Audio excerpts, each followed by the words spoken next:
जय हिंद दोस्तों, स्वागत है आपका हमारे YouTube चैनल में। आज के वीडियो में हम लेकर आए हैं आपके लिए यहाँ पर हिंदी साहित्य के बहुत ही महत्वपूर्ण क्वेश्चन आंसर अपन पढ़ रहे हैं छायावाद को।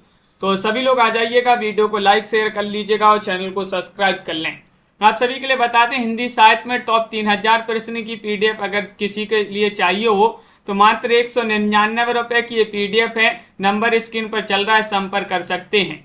तो चलिए, आज का पहला क्वेश्चन यहाँ पर दिया गया है। सुमित्रानंदन पंत ने अपने किस काव्य संग्रह को बाल कल्पना का दुध महाप्रयास कहा है? बताइएगा, चयन करिएगा सभी लोग। पल्लव, ग्रंथि, वीणा या फिर उच्छ्वास। 4 विकल्प दिए गए हैं, इनमें से आपको सही आंसर बताना है। 366वां क्वेश्चन यहाँ पर है और अर्चिता जी आप सभी का यहाँ पर सही आंसर होगा। अनिल जी, क्वेश्चन नंबर 66 में विकल्प नंबर सी सही आंसर है, यानी कि वीणा यहाँ पर सही आंसर होगा। वीणा जो है सुमित्रानंदन पंत का काव्य संग्रह है जो बाल कल्पना का दुध महाप्रयास कहा है। इसके लिए पंत जी की काव्य कृति पल्लव की भूमिका को छायावाद का घोषणा पत्र यानी कि मैनिफेस्टो कहा जाता है। और क्वेश्चन यहाँ पर दिया गया है, 67वां क्वेश्चन है, कामायनी का 9वां सर्ग कौन सा है? देखिएगा, हमने आपके लिए बताया भी था कि कामायनी के सर्ग पूछे जाते हैं। 5वां सर्ग, प्रथम सर्ग, अंतिम सर्ग, यहाँ पर 9वां सर्ग पूछ लिया गया है। तो कर्म, ईर्षा, ईड़ा या फिर स्वप्न है। तो सही आंसर चयन करना है। कामायनी में 15 सर्ग हैं और जयशंकर प्रसाद कृत जो है ये रचना महाकाव्य मानी जाती है। और इसका जो 9वां सर्ग है वह ईड़ा है। विकल्प नंबर आप सभी का यहाँ पर सी जो है वह आप सभी का यहाँ पर सही आंसर होगा, बिल्कुल सही। इसके 15 सर्ग एक बार देख लेते हैं। सबसे पहले चिंता, आशा, श्रद्धा, काम, वासना, लज्जा, कर्म, ईर्ष्या, ईड़ा, स्वप्न, संघर्ष, निर्वेद, दर्शन, रहस्य, आनंद। ये 15 सर्ग हैं कामायनी के। क्वेश्चन नंबर यहाँ पर दिया गया है, 67वां क्वेश्चन है, निराला की राम की शक्ति पूजा किससे प्रेरित होकर लिखी गई है? गीतांजलि से, कृतिवास रामायण से, रामचरितमानस से, वाल्मीकि रामायण से। 68 में आप सभी लोग चयन करेंगे। 68 में आप सभी का यहाँ पर क्या होगा सही आंसर? निराला की राम की शक्ति पूजा किससे प्रेरित होकर लिखी गई है, ये आपको बताना है। तो आप सभी का यहाँ पर सही आंसर होगा विकल्प नंबर जो डी है वह सही आंसर है, कृतिवास रामायण से। डी नहीं, सॉरी, बी आपका यहाँ पर सही आंसर है। निराला द्वारा रचित राम की शक्ति पूजा 1936 कृतिवास रामायण से प्रेरित होकर लिखी गई रचना है। यह एक लंबी कविता है। क्वेश्चन यहाँ पर दिया गया है कौन सा? 69वां क्वेश्चन देखिएगा, छायावादी काव्य की विशेषताओं के दृष्टिकोण से निम्नलिखित में से कौन सा विकल्प पूर्णतः सही है? आत्माभिव्यंजना, सुख और वेदना की प्रवृत्ति, राष्ट्र प्रेम की अभिव्यक्ति तथा अमानवतावाद, नारी गरिमा की प्रतिष्ठा तथा असमन्वयवाद या फिर लाक्षणिकता एवं रहस्यवाद का अभाव।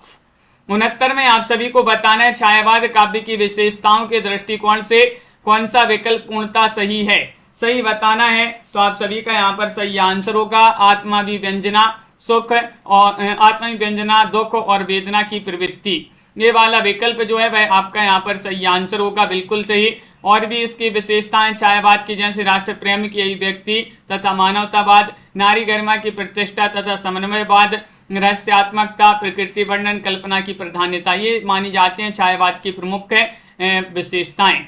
क्वेश्चन यहाँ पर दिया गया है, 70वां क्वेश्चन है, हम स्वयं बंधे थे और स्वयं हम अपने बंधन तोड़ चले। प्रस्तुत पंक्तियों की रचयिता कौन मानी जाते हैं? बहुत ही महत्वपूर्ण पंक्तियां यहाँ पर दी गई हैं। पंकज जी, तनु जी, साधना जी, आरती जी, क्या होगा सही आंसर? हम स्वयं बंधे थे और स्वयं हम अपने बंधन तोड़ चले। प्रस्तुत पंक्तियों की रचयिता माने जाते हैं कौन? तो आप सभी का यहाँ पर सही आंसर होगा भगवती चरण वर्मा। विकल्प नंबर आप सभी का यहाँ पर बी वाला जो है वह आप सभी का यहाँ पर सही आंसर होगा। बहुत बढ़िया, बिल्कुल सही आंसर आप लोगों ने यहाँ पर चयन किया है। भगवती चरण वर्मा आप सभी का सही आंसर है। अगला क्वेश्चन यहाँ पर देखिएगा, क्वेश्चन नंबर 71 यहाँ पर दिया गया है। 71वां क्वेश्चन है, पुष्प पुष्प से तंद्रालस लालसा खींच लूंगा मैं, अपने नवजीवन का अमृत सहर्ष सींच दूंगा मैं। ये आपके लिए बताना है उपरोक्त पंक्तियों की रचयिता कौन है। नई नई पंक्तियां अपन के लिए यहाँ पर पढ़ने को मिल रही हैं। संजू जी। तो बताइएगा क्या होगा सही आंसर। सुमित्रा नंदन पंत, शमशेर बहादुर सिंह, नागरजोन या फिर निराला। 371 में आप सभी के लिए यहाँ पर चयन करना है।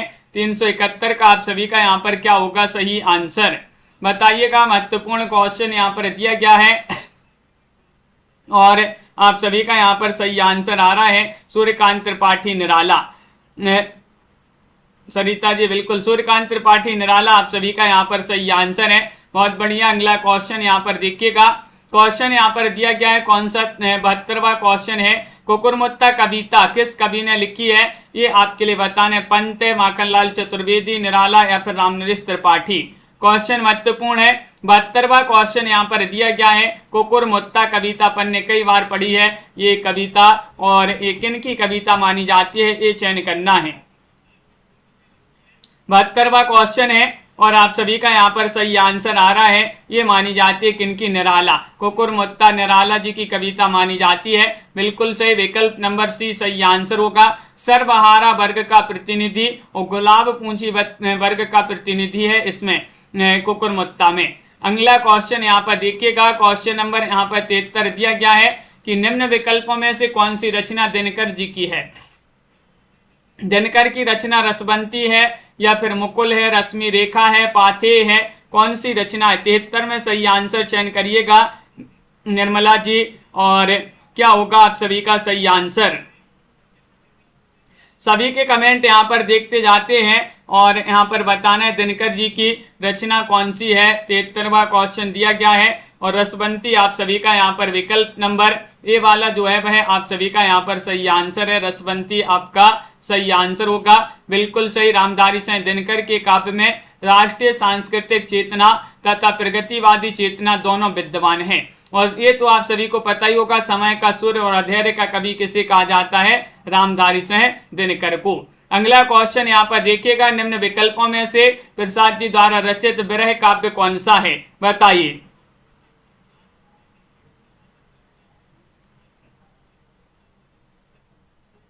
तो आप सभी का यहाँ पर सही आंसर क्या है चयन करिएगा। चंद्रबान जी बहुत बहुत बधाई है, इन्होंने जो है आज इनका वर्ग एमपी टेट में वर्ग 2 में जो है इनका पेपर था और इन्होंने सुबह की शिफ्ट में 128 नंबर जो है का पेपर कर आए हैं। बिल्कुल। निम्नलिखित में से आप सभी के लिए बताना है, चयन करना है प्रसाद जी द्वारा रचित विरह काव्य कौन सा है। चयन करिएगा ये यहाँ पर, और आप सभी का सही आंसर होगा आंसू। डी वाला विकल्प जो है वह आप सभी का यहाँ पर सही आंसर है। आंसू आप सभी का यहाँ पर सही आंसर होगा। बहुत बढ़िया, बिल्कुल सही। अगला क्वेश्चन यहाँ पर देखिएगा। उर्वशी का काव्य रूप क्या है। बाल काव्य है, रीति काव्य है, महाकाव्य है, मुक्तक काव्य है। ये 375वां क्वेश्चन यहाँ पर दिया गया है अंजलि, कमलेश जी, दीपक जी, और 375 में आप सभी का क्या होगा सही आंसर। उर्वशी का काव्य रूप क्या है चयन करना है सभी के लिए। 75वां क्वेश्चन यहाँ पर दिया गया है और आप सभी का यहाँ पर सही आंसर आ रहा है कि यहाँ पर ये महाकाव्य होगा सही आंसर। सी वाला विकल्प जो है वह आप सभी का यहाँ पर सही आंसर है। बहुत बढ़िया, बिल्कुल सही। अगला क्वेश्चन यहाँ पर देखिएगा। क्वेश्चन यहाँ पर दिया गया है, क्या दिया गया है यहाँ पर। अगला क्वेश्चन है मधुमय बसंत जीवन बन की इस पंक्ति में बसंत किसका प्रतीक है। वृद्धावस्था का, सौंदर्य का, माधुर्य का, यौवन का। 76 में आप सभी लोग चयन करिएगा क्या होगा सही आंसर। सभी लोग बताएंगे। महत्वपूर्ण क्वेश्चन यहाँ पर दिया गया है और आप सभी का सही आंसर आ रहा है मधुमय बसंत जीवन बन की इस पंक्ति में बसंत किसका प्रतीक है ये बताना है। तो आप सभी का यहाँ पर सही आंसर है लवली जी, विकल्प नंबर डी सही आंसर है यौवन का। यौवन आप सभी का सही आंसर होगा। बिल्कुल सही। यह पंक्ति प्रसाद द्वारा रचित कामायनी के काम सर्ग से है। कामायनी में 15 सर्ग हैं जो कि अब भी अपन ने पढ़े भी थे। केंचुआ छंद का प्रयोग किस कवि ने अपनी कविताओं में किया है। अंचल, पंत, निराला या फिर माखनलाल चतुर्वेदी। चयन करिएगा क्या होगा आप सभी का सही आंसर। केंचुआ छंद का प्रयोग किस कवि ने अपनी कविताओं में किया है। 77वां क्वेश्चन यहाँ पर दिया गया है और आप सभी का यहाँ पर सही आंसर होगा। ये तो सभी के लिए पता, निराला। सभी लोग बता रहे हैं कि निराला जी ने केंचुआ छंद का प्रयोग अपनी कविताओं में किया है। इन्हें हिंदी में मुक्त छंद का प्रवर्तक माना जाता है। और अगला क्वेश्चन यहाँ पर क्या दिया गया है क्वेश्चन नंबर यहाँ पर 78 यहाँ पर दिया गया है 78वां क्वेश्चन कि निम्न में से कौन सी निराला जी द्वारा रचित व्यंग्य परक रचना है। निराला जी की व्यंग्य परक रचना तुलसीदास है, जूही की कली है, सरोज स्मृति है, कुकुरमुत्ता है। 378 में चयन करना है, बताइए। 378 में आप सभी को चयन करना है, क्या होगा सही आंसर।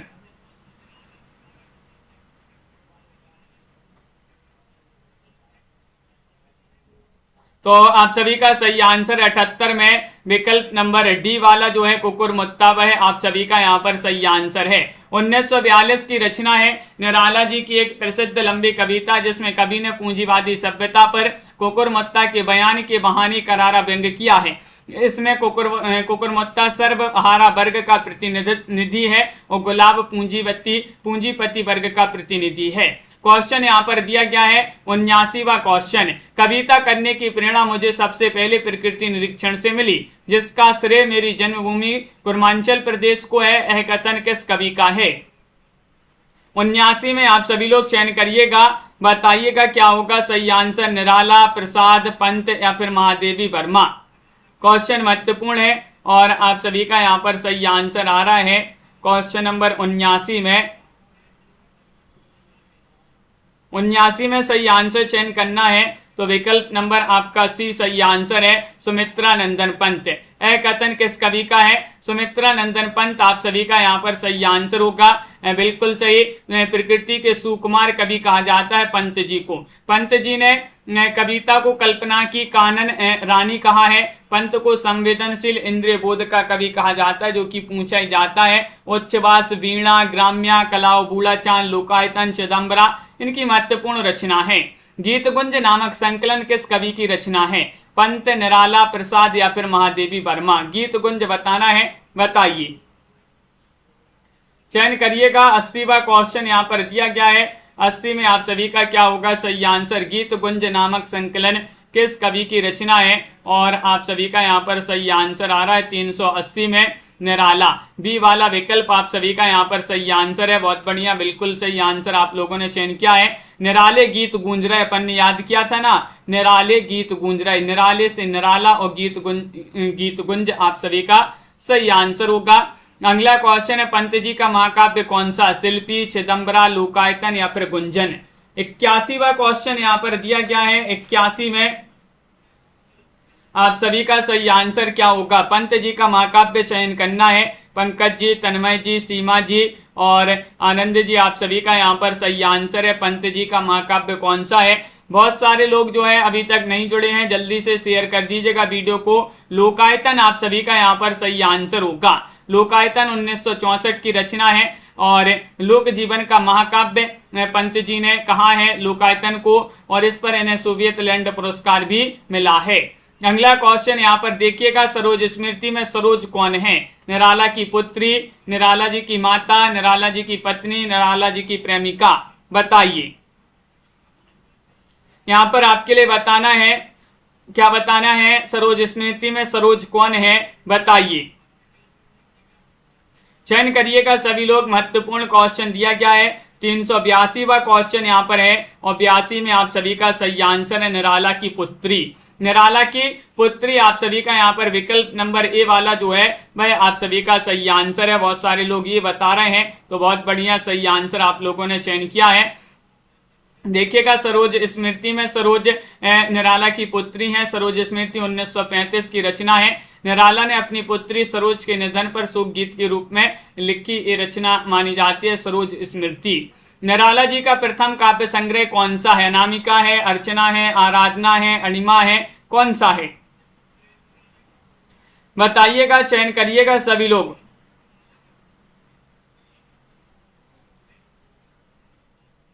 तो आप सभी का यहाँ पर सही आंसर क्या होगा, चयन करना। दीपमाला जी और चंद्रभान जी, बिल्कुल आप सभी का यहाँ पर सही आंसर है। 83 में विकल्प नंबर 1 आप सभी का यहाँ पर सही आंसर है, अनामिका।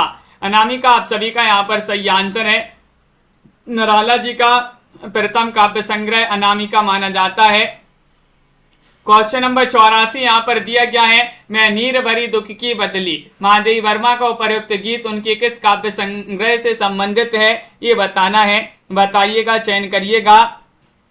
निहार, रश्मि, नीरजा या फिर सांदगीत। 84वां क्वेश्चन है में नीर भरी दुख की बदली महादेव वर्मा का उपयुक्त गीत उनके किस काव्य संग्रह से संबंधित है? तो आप सभी का यहाँ पर सही आंसर क्या होगा? डी वाला विकल्प आपका सही आंसर है, सांदगीत। डी वाला विकल्प आपका यहाँ पर सही आंसर है, सांदगीत, जिन्होंने भी चयन किया है। आधुनिक युग की मीरा कहा जाता है महादेव वर्मा को। निहार, रश्मि, नीरजा, सांदगीत, यामा, दीपशिखा, सप्तपर्णा, संदनी, नीलांबरा, आत्मिका, दीपगीत, इनकी जो है महत्वपूर्ण रचनाएं मानी जाती हैं। क्वेश्चन यहाँ पर दिया है 85। मानव अथवा प्रकृति के सूक्ष्म किंतु व्यक्त सौंदर्य में आध्यात्मिक छाया का भान मेरे विचार से छायावाद की एक सर्वमान्य व्याख्या हो सकती है। किसका कथन है? 85 में आप सभी के लिए चयन करना है, क्या होगा सही आंसर? ये 4 विकल्प आपके यहाँ पर दिए गए हैं और आप सभी का सही आंसर क्या है चयन करिएगा। क्वेश्चन महत्वपूर्ण है, 4 विकल्प दिए गए हैं और आप सभी का सही आंसर आ रहा है नंद दुलारी वाजपेयी। नंद दुलारी वाजपेयी यानी कि विकल्प नंबर सी आप सभी का यहाँ पर सही आंसर है, बिल्कुल सही। अगला क्वेश्चन यहाँ पर देखिएगा, प्रकाशन वर्ष अनुसार निम्नलिखित रचनाओं का सही अनुक्रम बताना। ये रचनाएं आपके यहाँ पर दी गई हैं, बताइए। 86वां क्वेश्चन यहाँ पर है और 86 में आप सभी का सही आंसर क्या होगा? चयन करना है, प्रकाशन वर्ष के अनुसार चयन करना है आप सभी के लिए सही आंसर। तो यहाँ पर कौन सा विकल्प आपका सही आंसर होगा? तो विकल्प नंबर आप सभी का यहाँ पर 86 में सी सही आंसर है, मधुशाला 1935 की रचना है। मधुशाला एकांत संगीत 1939 की रचना है और सतरंगिनी 1945 की रचना है। मिलन यामिनी 1950 की रचना है। तो विकल्प नंबर सी आप सभी का यहाँ पर सही आंसर होगा। हरिवंश राय बच्चन की रचनाएं मानी जाती है सभी। क्वेश्चन नंबर यहाँ पर 87, जागो फिर एक बार कविता के रचनाकार कौन माने जाते हैं? बताइए। गणेश जी, वैदेही जी, निराला, दिनकर, गणेश शंकर विद्यार्थी या माखन लाल चतुर्वेदी। जागो फिर एक बार कविता के रचनाकार यहाँ पर आप सभी के लिए चयन करना है।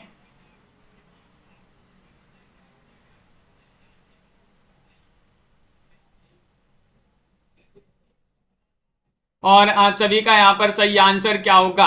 87वां क्वेश्चन है, विकल्प नंबर 1 आपका सही आंसर होगा, निराला आपका सही आंसर है। बहुत बढ़िया, विकल्प नंबर 1 जिन्होंने भी चयन किया है उनका यहाँ पर सही आंसर है। प्रसादकृत कामायनी महाकाव्य से संबंधित कौन सा कथन सही नहीं है? बताइएगा।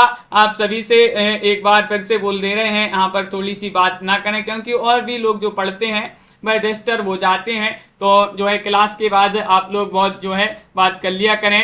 क्वेश्चन नंबर 88 में बताना है, प्रसादकृत कामायनी जो महाकाव्य है इससे संबंधित एक कथन सही नहीं है। इसकी कथा 16 सर्गों में भक्त है। सर्गों का नामकरण चिंता, श्रद्धा आदि मनोविकारों के नाम पर हुआ है। इसमें कर्म का संदेश और वैराग्य मत का खंडन है। सूक्ष्म मनोविकारों को मूर्त रूप देते हुए प्रसाद ने यथार्थ, सजीव और अद्वितीय चित्रण किया है। तो देखिए, पहला ही कथन यहाँ पर आपका कैसा है? असत्य, सत्य नहीं है, यानी कि इसके कथा जो है 16 सर्गों में है, ये आपका गलत हो जाएगा। इसकी कथा जो है 15 सर्गों में है। क्वेश्चन यहाँ पर 89 दिया गया है, कौन सा कवि अपने रचना काल के अंतिम दौर में प्रगतिवाद के भौतिक दर्शन के साथ साथ अरविंद दर्शन से प्रभावित हुए हैं? बताइए, चयन करिएगा। क्वेश्चन महत्वपूर्ण यहाँ पर दिया गया है, वो 89वां क्वेश्चन है और आप सभी का क्या होगा सही आंसर? कौन सा कवि अपने रचना काल के अंतिम दौर में प्रगतिवाद के भौतिक दर्शन के साथ साथ अरविंद दर्शन से प्रभावित हुआ है? तो आप सभी का यहाँ पर 89 में सही आंसर होगा, विकल्प नंबर बी आपका सही आंसर है। प्रीति जी, सुमित्रा नंदन पंत आप सभी का सही आंसर होगा। बहुत बढ़िया, बिल्कुल सही आंसर सभी लोगों ने यहाँ पर चयन किया है। अगला क्वेश्चन यहाँ पर है, बालकृष्ण शर्मा नवीनकृत काव्य कौन सा है? बताइए। रेणुका है, हम बिस्वाई जन्म के, हिमकिरीटनी, मिलन, कौन सा माना जाता है? चयन करिएगा। 90वां क्वेश्चन यहाँ पर दिया गया है और 90 में आप सभी का सही आंसर आ रहा है बालकृष्ण शर्मा नवीन। क्या होगा सही आंसर? बनवारी लाल जी, डॉक्टर नीता जी, इनका काव्य इनमें से बताना है कौन सा माना जाता है। तो बी वाला विकल्प आपका सही आंसर। हम बिस्पाई जन्म के बालकृष्ण शर्मा नबीन जी का काव्य माना जाता है। रेणुका तो रामधारी से दिनकर, हम बिस्पाई जन्म के बालकृष्ण शर्मा नबीन, हिमकिरीटनी माखनलाल चतुर्वेदी और मिलन जो है रामनरेश त्रिपाठी। इनमें से छायावादी कवि कौन नहीं है तो बताइएगा। निराला, पंत प्रसाद या फिर मंगल सिंह सुमन।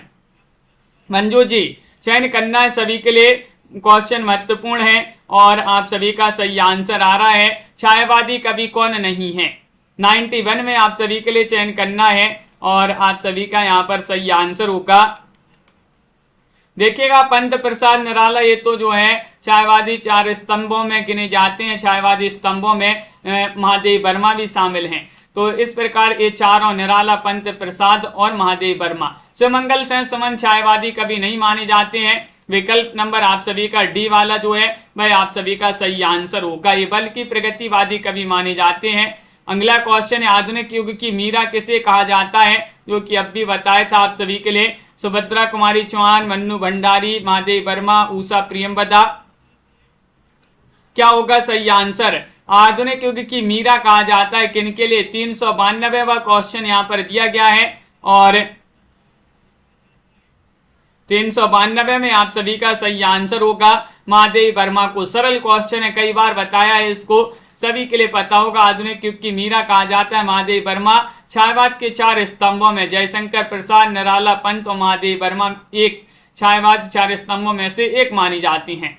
और अगला क्वेश्चन यहाँ पर देखते हैं, 93वां क्वेश्चन यहाँ पर क्या दिया गया है देखिएगा। प्रकृति का सुकुमार राजकुमार किसे कहा जाता है बताइएगा। प्रसाद, पंत, निराला या फिर बच्चन। सुभाष पांडे जी 93वां क्वेश्चन यहाँ पर दिया गया है, प्रकृति का सुकुमार राजकुमार किसे कहा जाता है। सभी लोग एक बार वीडियो को लाइक अवश्य कर लेंगे। बहुत सारे लोग हैं जिन्होंने अभी तक वीडियो को लाइक नहीं किया है, जल्दी से एक बार वीडियो को लाइक कर लें। और आप सभी का यहाँ पर सही आंसर आ रहा है पंत सही आंसर है। विकल्प नंबर बी वाला जो है वह आपका सही आंसर होगा, सुमित्रा नंदन पंत। ये जो है सुमित्रा नंदन पंत जो है इनके 2 उपनाम थे, कलाधर और झारखंडी नाम, इनके 2 नाम थे। और अगला क्वेश्चन यहाँ पर देखिए, सुमित्रा नंदन पंत जो है इनको प्रकृति का सुकुमार राजकुमार ये कवि कहा जाता है, अप्सरा लोक का कवि कहा जाता है, स्वरसिद्ध कहा जाता है, गोसाई दत्त भी जो है इन्हें कहा जाता है। अगला क्वेश्चन यहाँ पर देखिएगा, परमात्मा की छाया आत्मा में और आत्मा की छाया परमात्मा में पड़ने पर छायावाद की सृष्टि होती है, यह कथन किसका है बताइए।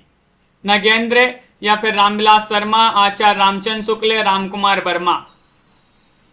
सलोनी जी क्वेश्चन नंबर यहाँ पर 94 दिया गया है और 94 में आप सभी का सही आंसर होगा विकल्प नंबर डी सही आंसर है, यानी कि रामकुमार वर्मा आप सभी का सही आंसर होगा। रामकुमार वर्मा जी ने ये जो है छायावाद को परिभाषित इस प्रकार किया है।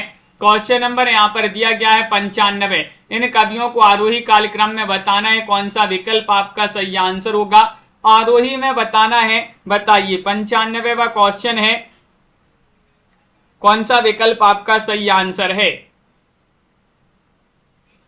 चयन करिएगा। ये कभी यहाँ पर दिए गए हैं और आरोही क्रम में व्यवस्थित करना है, तो आप सभी का यहाँ पर 95 में सही आंसर होगा। सबसे पहले तो आएंगे अपने प्रसाद जी, निराला जी, पंत जी, महादेव वर्मा जी। विकल्प नंबर बी आप सभी का यहाँ पर सही आंसर है। प्रसाद जी का जीवन काल जो है 1889 से 1837, निराला जी 1899 से 1889 से 1937 और फिर निराला जी 1899 से 1962, सुमित्रा नंदन पंत 1900 से 1977, महादेव वर्मा इनका जो जीवन काल है 1907 से 1987 माना जाता है। क्वेश्चन यहाँ पर देखिएगा 96 दिया गया है, पेट पीठ दोनों मिलकर है एक, चल रहा लकुटिया टेक, इन पंक्तियों में व्यक्त की गई है अंध रूढ़ी की प्रतिक्रिया या फिर पूंजीपतियों के प्रति घृणा, भिक्षुक वर्ग की दयनीय स्थिति, शोषक वर्ग की मनोवृत्ति। 396 में आप सभी के लिए चयन करना है, बताइए।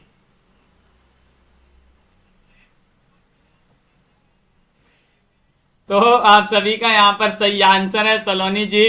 96वां क्वेश्चन यहाँ पर दिया गया है और आप सभी का सही आंसर है विकल्प नंबर सी, यानी कि भिक्षुक वर्ग की दयनीय स्थिति। सी वाला विकल्प आपका यहाँ पर सही आंसर होगा।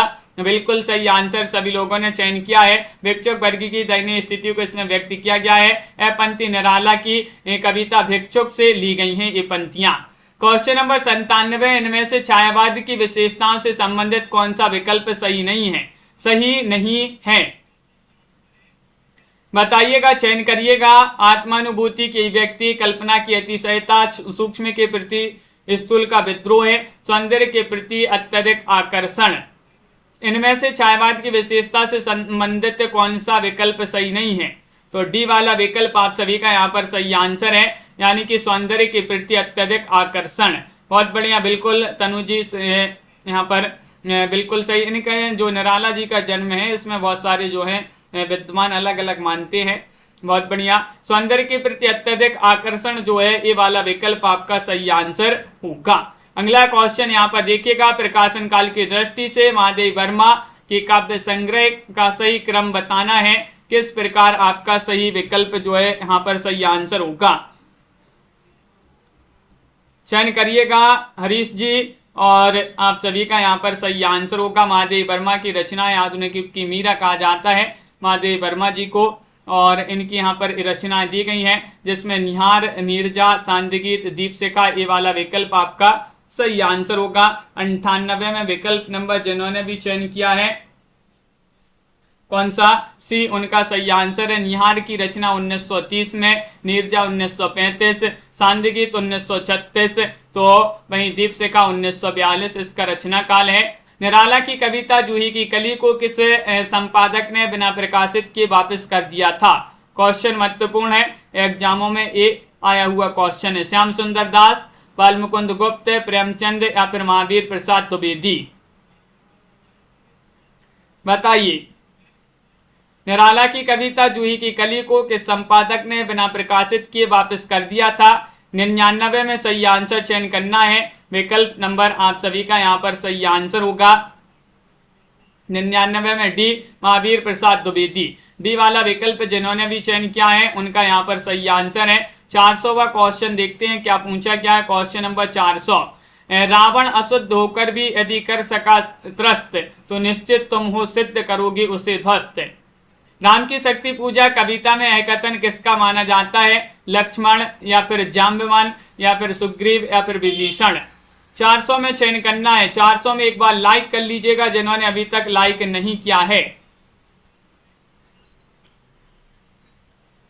और आप सभी का यहाँ पर सही आंसर होगा अंश जी, प्रियंका जी। रावण अशुद्ध होकर भी यदि कर सका त्रस्त तो निश्चित तुम हो सिद्ध करोगी उसे ध्वस्त। तो ये पंक्तियां जो है राम की शक्ति पूजा से ली गई हैं। एक कथन किसका है? जाम्बवन आप सभी का सही आंसर होगा।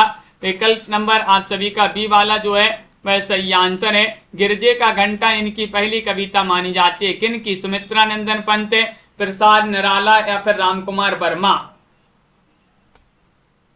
चयन करिएगा। क्वेश्चन यहाँ पर दिया गया है 401 और 401 में आप सभी का क्या होगा सही आंसर? ललिता यादव जी।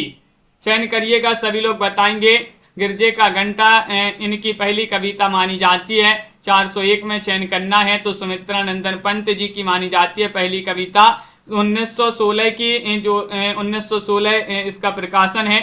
पंत जी की पहली कविता मानी जाती है। प्रसाद जी की पहली कविता है सावन पंचक 1906 और भारतेंदु पत्रिका में कलाधर उपनाम से प्रकाशित है। सूर्यकांत त्रिपाठी निराला की पहली कविता जूही की कली 1916 इसका भी प्रकाशन माना जाता है। क्वेश्चन यहाँ पर 402 है, क्या है? हो गया है व्यर्थ जीवन में मैं रण में गया हार। यह काव्य पंक्ति निराला की किस कविता में है? जिनको भी हिंदी साहित्य में टॉप 3000 प्रश्न की पीडीएफ जिनके लिए भी चाहिए हो तो मात्र 199 रुपए में है। और 215 कवियों का संपूर्ण जीवन परिचय वाली जो पीडीएफ है वह जिनके लिए भी चाहिए हो तो वह 299 रुपए में है। ये पीडीएफ आपके लिए मिल जाएंगी दोनों 400 में अगर एक साथ लेते हैं। नंबर स्क्रीन पर दिया गया है, संपर्क कर लें। और आप सभी का सही आंसर होगा राम बनबेला होगा सही आंसर।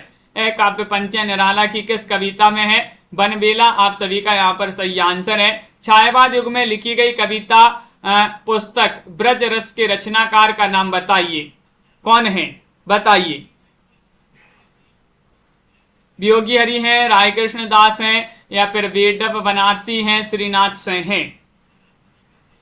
क्वेश्चन महत्वपूर्ण है। 403वां क्वेश्चन यहाँ पर दिया गया है और 403 में आप सभी का यहाँ पर सही आंसर है विकल्प नंबर बी, यानी कि यहाँ पर आपका राय कृष्ण दास आप सभी का सही आंसर होगा। राय कृष्ण दास आपका सही आंसर है, बिल्कुल सही। वियोगी हरि की रचना वीर सत्सई एवं चरका स्रोत मानी जाती है वियोगी हरि की रचनाएं। लोकायतन पंथ की प्रबंध कृति है जो किन दो खंडों में विभाजित है, बताइएगा भाई। दो खंड कौन कौन से हैं? 404 में चयन करना है, क्या होगा सही आंसर। तो चयन करिएगा सभी लोग। महत्वपूर्ण क्वेश्चन यहाँ पर दिया गया है और आप सभी का यहाँ पर सही आंसर आ रहा है। लोकायतन पंथ की प्रबंध कृति है जो दो खंडों में विभाजित है। भाई दो खंड हैं। आस्था जी कौन कौन से? परिवेश और अंतस चैतन्य। विकल्प नंबर आप सभी का यहाँ पर ये वाला जो है वह आप सभी का यहाँ पर सही आंसर होगा। जिन्होंने ए चयन किया है बिल्कुल सही आंसर होगा। अगला क्वेश्चन यहाँ पर देखते हैं। हरिवंश राय बच्चन की काव्य धारा का उल्लेख कीजिएगा। छायावादी, हालावादी, प्रयोगवादी या फिर प्रगतिवादी। चयन करना है, बताइएगा किस जो है काव्य धारा के अंतर्गत आते हैं हरिवंश राय बच्चन। क्वेश्चन नंबर 405 यहाँ पर दिया गया है और 405 में आप सभी का सही आंसर है ये हालावादी आप सभी का सही आंसर है। हालावादी आप सभी का सही आंसर है, बहुत बढ़िया। हरिवंश राय बच्चन की काव्य धारा है हालावादी। बच्चन प्रेम और मस्ती काव्य के अंतर्गत आते हैं। इनकी रचना मधुशाला, मधुबाला, मधुकलश, निशा निमंत्रण, एकांत संगीत, आकुल अंतर, सतरंगिनी, बंगाल का काल आदि इनकी महत्वपूर्ण रचनाएं मानी जाती हैं। 406वां क्वेश्चन है। ज्ञान भिन्न यहाँ पर दिया गया कि ज्ञान भिन्न कुछ क्रिया भिन्न है, इच्छा क्यों पूरी हो मन की, एक दूसरे से ना मिल सके यह विडंबना है जीवन की। उपरोक्त पंक्तियां कामायनी के किस सर्ग से ली गई हैं, बताइए।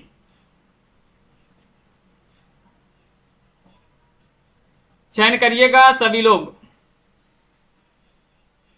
हाँ तन्मय जी बहुत बढ़िया। तो आप सभी का सही आंसर होगा यहाँ पर कि 406 में विकल्प नंबर जिन्होंने भी चयन किया है डी रहस्य से, उनका यहाँ पर सही आंसर होगा। रहस्य आप सभी का सही आंसर है, बिल्कुल सही। कामायनी जयशंकर प्रसाद की रचना है और रहस्य कामायनी में ही एक सर्ग है रहस्य, उसी से पंक्तियां ली गई हैं। और रहस्य जो है 14वां सर्ग माना जाता है। कामायनी में 15 सर्ग हैं। प्रकाशन काल की दृष्टि से बच्चन जी की रचनाओं का सही अनुक्रम बताना है, बताइए। चयन करिएगा सभी लोग। प्रकाशन काल की दृष्टि से बताना है। क्वेश्चन आपका 407 है। 4 विकल्प आपके दिए गए हैं और आप सभी का यहाँ पर सही आंसर आ रहा है। साथ में विकल्प नंबर डी होगा सही आंसर। सबसे पहले निशा निमंत्रण, मिलन यामिनी, प्रणय पत्रिका और जाल समेटा, ये जो है आपका सही आंसर होगा। निशा निमंत्रण 1938 की रचना है, मिलन यामिनी 1950 और प्रणय पत्रिका 54 और 1973 में जाल समेटा रचना जो है प्रकाशित हुई थी, जो कि हरिवंश राय बच्चन की मानी जाती है। चंद्रमान जी अगला क्वेश्चन यहाँ पर देखिएगा। जयशंकर प्रसाद की कृतियां किस विकल्प में है? 8 में आप सभी के लिए चयन करना है, बताइए। इन दोनों विकल्पों में से बताइए दीजिएगा। बिल्कुल सरल क्वेश्चन पूछ लिया गया है। प्रसाद जी की कृतियां किस विकल्प में है? चयन करिएगा। 408वां क्वेश्चन यहाँ पर दिया गया है और 408 में आप सभी का सही आंसर होगा कि देखिएगा यहाँ पर झरना, लहर, ध्रुव सोमनी, स्कंदगुप्त, ये जो है आपका सही आंसर होगा। बिल्कुल सही आंसर है, बहुत बढ़िया। अगला क्वेश्चन यहाँ पर 9वां क्वेश्चन यहाँ पर दिया गया है। देखते हैं 9वां क्वेश्चन क्या पूछा गया है। ये रहा कि दुख की पिछली रजनी बीच विकसता सुख का नवल प्रभात, यह काव्य पंक्तियां किस कृति की हैं? चांद का मोटेला, साकेत, कामायनी या फिर यामा। 9वां क्वेश्चन यहाँ पर दिया गया है और 9 में आप सभी का क्या होगा सही आंसर, ये चयन करना है। सभी लोग सही आंसर चयन करिएगा। दुख की पिछली रजनी बीच विकसता सुख का नवल प्रभात। इसी प्रकार जो है रोज सभी लोग जुड़िएगा, इसी तरह के क्वेश्चन आपके लिए लाए जाते हैं। बहुत जो है थोड़ी सभी लोग जुड़ते हैं तो अच्छा जो है मजा भी आता है। और अपना यहाँ पर 409वां क्वेश्चन दिया गया है, ये पंक्तियां जो हैं किस कृति की है, तो कामायनी आप सभी का सही आंसर होगा। विकल्प नंबर आप सभी का सी जो है वह आपका सही आंसर है। कामायनी का जो श्रद्धा सर्ग है उसी से पंक्तियां ली गई हैं। अगला क्वेश्चन यहाँ पर देखिएगा, मधुशाला का प्रकाशन वर्ष बताइए, 1935, 1934, 1936 या 1933। चयन करिएगा गीतम जी। मधुशाला का प्रकाशन वर्ष बताना है और मधुशाला मधुबाला बच्चन जी की रचनाएं मानी जाती हैं और आप सभी का यहाँ पर सही आंसर होगा 1935। विकल्प नंबर ए वाला जो है वह आप सभी का यहाँ पर सही आंसर होगा 1935 मधुबाला। 1936 सॉरी मधुशाला पूछा है, मधुशाला 1935, मधुबाला 1936 और मधु कलश 1937 में प्रकाशित हुई थी। हाँ, ये जो है तीनों ग्रंथों को हालाबाद का धर्म ग्रंथ माना जाता है। निशा निमंत्रण के रचनाकार कौन माने जाते हैं बताइए। 11 में आप सभी के लिए चयन करना है टमाटर जी, क्या होगा सही आंसर। निशा निमंत्रण के रचनाकार 411 में आपको बताना है और आप सभी का यहाँ पर सही आंसर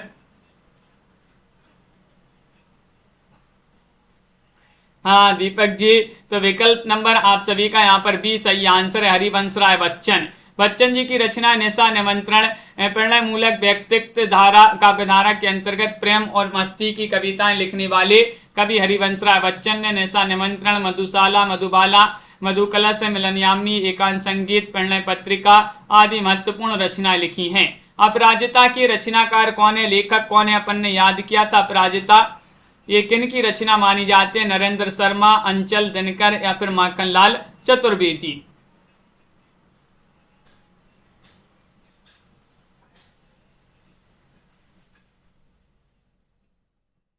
तो आप सभी का सही आंसर है अपराजिता, ये रचना है अंचल जी की। अपने ही अंचल में अपराजित हो गए, अपने ही अंचल में अपराजित हो गए, तो अपराजित से अपराजित, अंचल से रामेश्वर शुक्ल अंचल, उन्हीं की रचना मानी जाती है। बिल्कुल सही। रामेश्वर शुक्ल अंचल के काव्य में नारी के प्रेम और सौंदर्य की उदात्त कल्पना की गई है। अपराजिता इन्हीं की रचना मानी जाती है। और अगला क्वेश्चन, हालाबाद के प्रवर्तक का नाम बता दीजिएगा, कौन माने जाते हैं। अब भी पढ़ा था अपन ने। क्वेश्चन नंबर 13 यहाँ पर दिया गया, नरेंद्र शर्मा है, रामेश्वर शुक्ल अंचल है या फिर जगदीश गुप्त है, हरिवंश राय बच्चन है। और आप सभी का यहाँ पर सही आंसर होगा कि विकल्प नंबर डी सही आंसर है, हरिवंश राय बच्चन। हालाबाद के प्रवर्तक कौन माने जाते हैं, हरिवंश राय बच्चन। प्रेम और मस्ती का कवि भी कहा जाता है इनको, और बच्चन को हिंदी का बायरन भी कहा जाता है। शत्रु मेरा बन गया है, छल रहित व्यवहार मेरा। उक्त पंक्तियां किस कृति से ली गई है, मधुशाला, मधुबाला या फिर मधुकलश या फिर पलाशवन, बताइए। लाइक करते जाइएगा सभी लोग जिन्होंने अभी तक लाइक नहीं किया है। शत्रु मेरा बन गया है, छल रहित व्यवहार मेरा, ये पंक्तियां जो हैं किस कृति से ली गई हैं ये आपको बताना है। 14वां क्वेश्चन यहाँ पर दिया गया है और आप सभी का सही आंसर बिल्कुल प्रमोद जी, मधुकलश यहाँ पर सही आंसर है। डी वाला विकल्प जिन्होंने भी चयन किया है, हरिवंश राय बच्चन की रचना मधुकलश, उसी से पंक्तियां ली गई हैं। सूर्य बने मधु का विक्रेता, सिंधु बने घट जल हाला, ये मधुशाला की रचनाएं मानी जाती हैं। बस एक बार पूछा जाता है, यदि अमृत से पड़ता पाला, ये मधुबाला की रचनाएं हैं। और आप सभी के लिए बताने, हिंदी काव्य खालिस्तान मांसलवाद के प्रवर्तक माने जाते हैं, रामेश्वर शुक्ल अंचल हैं, बच्चन हैं, पंत हैं, प्रसाद हैं, कौन माने जाते हैं।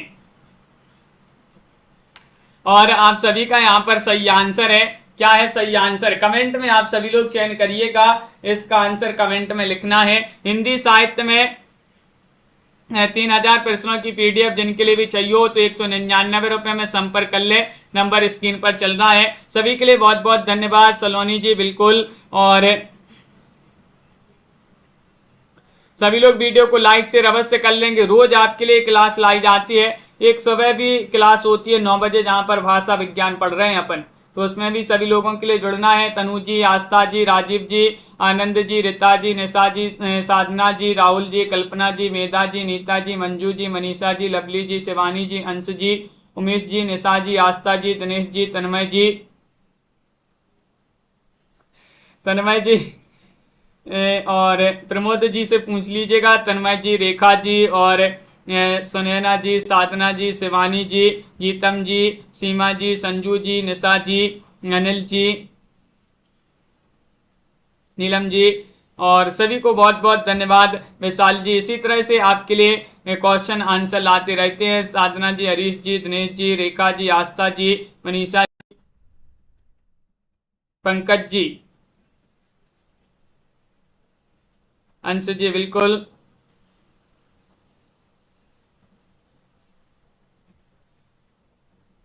अनिल जी करवा देंगे और क्वेश्चन, रोज अपनी क्लास तो चल रही है अनिल जी, आपके लिए करवा देंगे और क्वेश्चन कल मिलते हैं अपन। हाँ दीपमाला जी, नीता जी, सभी के लिए बहुत बहुत धन्यवाद। मिलते हैं अगली क्लास में। जय हिंद।